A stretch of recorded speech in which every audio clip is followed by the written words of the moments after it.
Hi, everyone. My name is Ali McGregor, and I'm here on behalf of BioNews to have a very special conversation with Lisa Bernstein. Lisa, can you introduce yourself for the folks who are tuning in? Thanks, Ellie. Hi, everybody. So my name is Lisa Bernstein. I'm the Senior Director of Patient and Community Engagement here at BioNews, and I'm also an artist and a patient advocate. And I'll just tell you a little bit about myself. I've had a very common disease, breast cancer, but I've had it in a sort of a rare way because I've had it 3 separate times, brand new from scratch. And those experiences, as well as experiences with other chronic illness and the fallout from all of that, led me on my path to advocacy, and here I am today. So, Lisa, the reason that we're here today is to talk about a very special event that's coming up on February 28th. Do you mind explaining the significance of February 28th for the rare disease community for anyone who might not be familiar with it? Absolutely. So it's held every year on the last day of February. And, that is often the rarest day of the year. And it's this event called Rare Disease Day. And if you go to rarediseaseday.org, you can learn all about it over there. And I cheated because I took some notes. And basically, Rare Disease Day is a global event.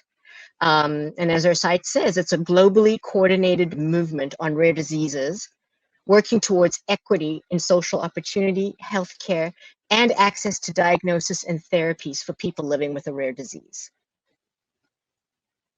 That's cool. And can you tell me a little bit about the event that you and your team have been planning on February 28th, specifically its theme, A Window into Rare? Absolutely. So it's a panel discussion, a virtual panel discussion. We'll be using Zoom webinar. And the theme, A Window into Rare, well, for me, I'm always someone who feels the need to look into what's beyond the obvious and what is, there's always this dominant narrative, but what's beyond the dominant narrative? Who isn't at the table? What's being overlooked? And for me, personally, I have an understanding of what it feels like, to feel isolated and erased. And, it's important to me to, you know, to, to to open a window into what's really important, particularly, on themes and for people, who are not heard, most of the time. So I wanted to shine a light on often overlooked aspects of, life with a rare disease. So we're going to talk about things like awareness and advocacy. So awareness, I mean, we all talk about awareness. Like just coming out of the breast cancer world, every October, it's like, oh, are you aware that there's this thing called breast cancer? But what really needs awareness? So, I'm bringing a similar lens here. Like, what what there's so many things that are very important that we're aware of and that still need awareness in rare diseases, but what about what isn't even talked about, you know um, and what needs aren't being met. And we'll also talk about things like, advocacy. What does it mean to be an advocate? Equity, mental health, empowerment, and more. This sounds amazing. And you mentioned that it's a panel discussion. So, who is joining you as part of this panel? So we have 4 fantastic panelists, and they're all columnists at different BioNews publications. And now this was hard because BioNews has this deep, deep, deep bench of incredible columnists who are patients and caregivers who write from with a first person point of view on their experiences. But what I found is that quite often we'll see the same people being highlighted. And I thought, well, let me dig deeper and see, let me find some people who are just as amazing, but, who I want to pass the mic to. And so, these are people who are just passionate about using their own experience to help others and to connect, and to make meaning out of, out of a diagnosis, out of something, that disrupts your life completely or that changes the course of your life.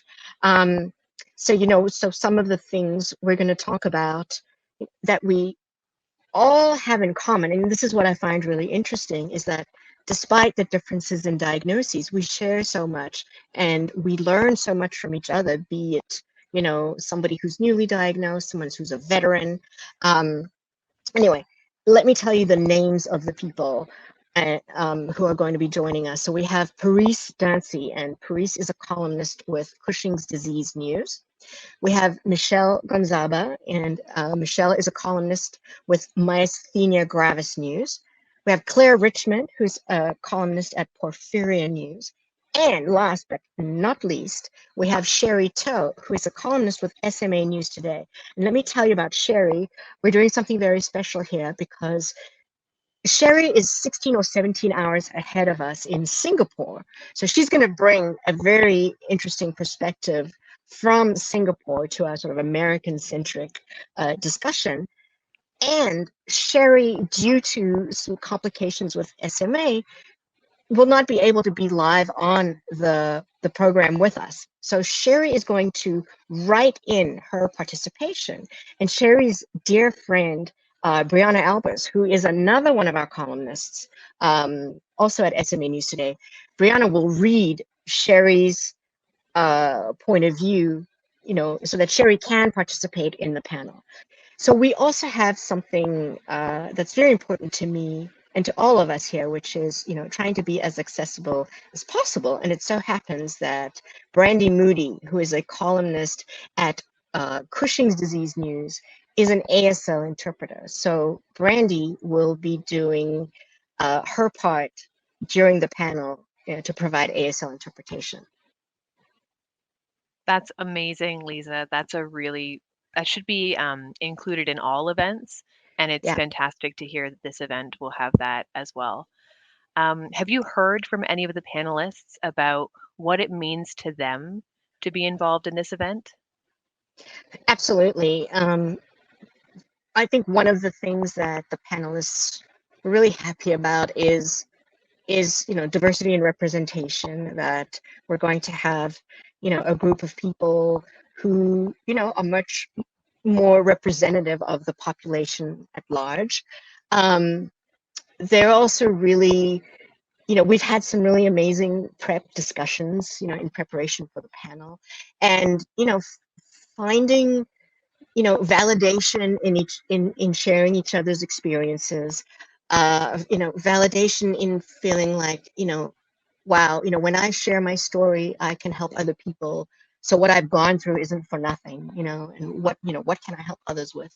And what I was saying earlier about, not, going beyond a particular diagnosis or a particular stage in your life with a disease, being able to connect with other people in a meaningful way, and help each other.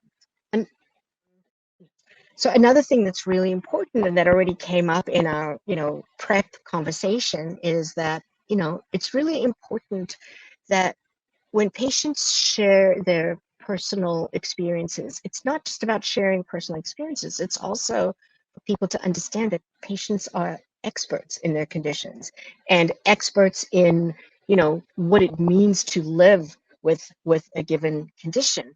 And, what we found just in our conversation is that, all of us are very passionate about and have expertise in topics, for instance, including disability justice and ableism and mental health and a bunch of other things that regardless of your diagnosis, we all share. And then when you have a rare diagnosis and there are so few people in the entire world who share that diagnosis, to be able to, to find and build community amongst people, who might have other rare diagnoses as well.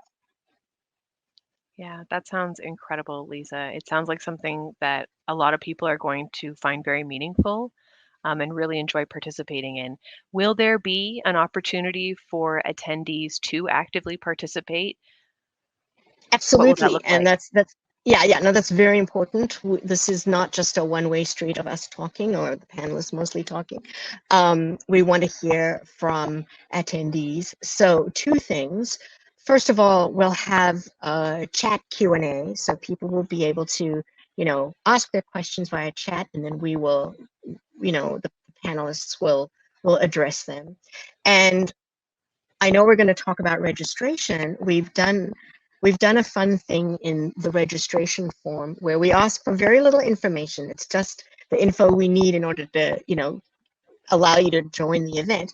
But we've put a question there just to get you thinking before the panel. It's not a mandatory question. You can answer it or you can just answer it for yourself, but just to get people thinking about what's important to you about Rare Disease Day. I don't remember exactly the wording of the question, but look for it when you register. Oh, that's awesome. I bet you're so curious to see how people will answer that question. Yeah. The Rare Disease Panel, A Window into Rare, is taking place on Monday, February 28th at 12 p.m. Pacific, 2 p.m. Central, and 3 p.m. Eastern. And if you're interested in registering, you'll see a QR code appear on the screen right now that you can scan, or you will find a link to the registration page in the description below. And we really hope that you can join us. The event is free and it's open to anyone who is interested in participating in this amazing panel discussion, A Window into Rare.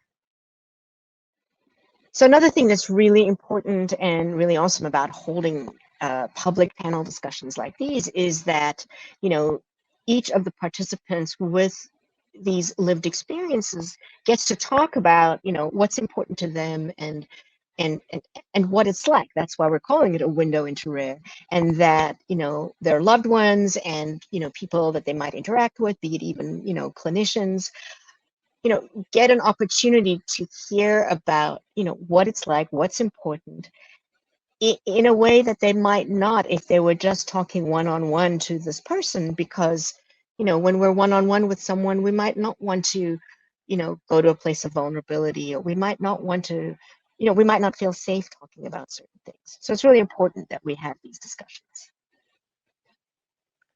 I couldn't agree more. And I just want to thank you, Lisa, for taking the time to talk to me today about this really special event. I hope everyone watching registers.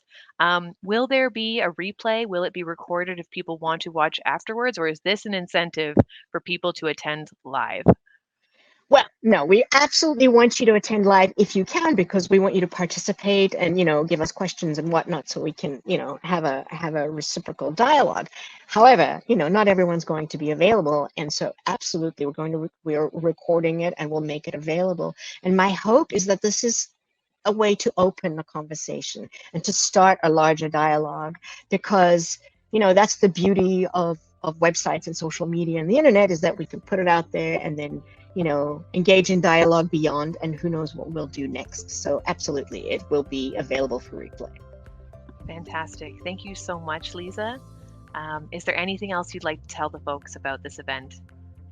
Just join us, please. We want to hear from you. We want to connect, and I can't thank you enough, Ali, for giving me the opportunity to talk about this. And I also want to thank our whole team, just a group of incredible people who have come together to work on this, beyond the panelists. That's wonderful. Thank you so much, Lisa. Thank you.